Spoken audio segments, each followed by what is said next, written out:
Mirpur 12-তে grand Prince convention হলের 8 তলায় signature food কোর্টে কখনই যাওয়া হয়নি আমাদের। তো সেদিন আমরা ওখানে যেয়ে চিকেন সসেস পিৎজার পাশাপাশি অর্ডার করেছিলাম অক্টোপাস। অক্টোপাসটা কিন্তু আমরা দামাদামি করে নিতে পেরেছিলাম। অক্টোপাসটা আমরা ট্রাই করেছিলাম দ্য সেভারি নামের রেস্টুরেন্ট থেকে। এখানে আমাদেরকে কিছু টাকা বেশি চাওয়া হয়েছিল, বাট আমরা দামাদামি করে 600 টাকায় নিয়ে নিয়েছি। বলতে পারেন মোটামুটি একটু রিস্ক নিয়েই আমরা এখানে সি ফুড অর্ডার করেছিলাম। যদিও অক্টোপাসটার টেস্ট ওয়াজ রিয়েলি গুড। এটা ছিল মশলা অক্টোপাস।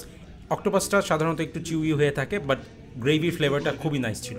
বাকি খাবারের জন্য ওয়েট করতে করতে আমরা পাশে থাকা ভেন্ডিং ক্ল মেশিনে চলে যাই আমাদের বাকি সময়টা কাটার জন্য, অ্যান্ড যদি কিছু জিতে যায় বাই নিচে।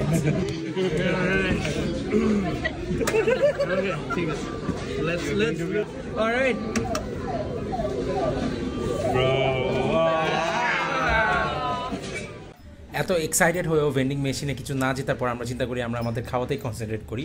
সো আমরা চিজি স্লাইস থেকে অর্ডার করেছিলাম তাদের স্পেশাল চাউমিন, যেটা ছিল চিকেন সসেস চাউমিন। পাশাপাশি একটা চিকেন সসেস পিৎজা অর্ডার করেছিল আমার ফ্রেন্ড। আই ডোন্ট রিমেম্বার কোন রেস্টুরেন্ট থেকে করেছিল, বাট টেস্ট খুবই ভালো ছিল। অ্যান্ড আমরা চিজি স্লাইস থেকে লেমনেডও ট্রাই করেছিলাম। সো চিজি স্লাইসের chicken chowmein and lemonade was quite good. But কোন জায়গা থেকে আমরা এই মিট বক্সটা অর্ডার করেছিলাম আমার আসলে মনে নেই।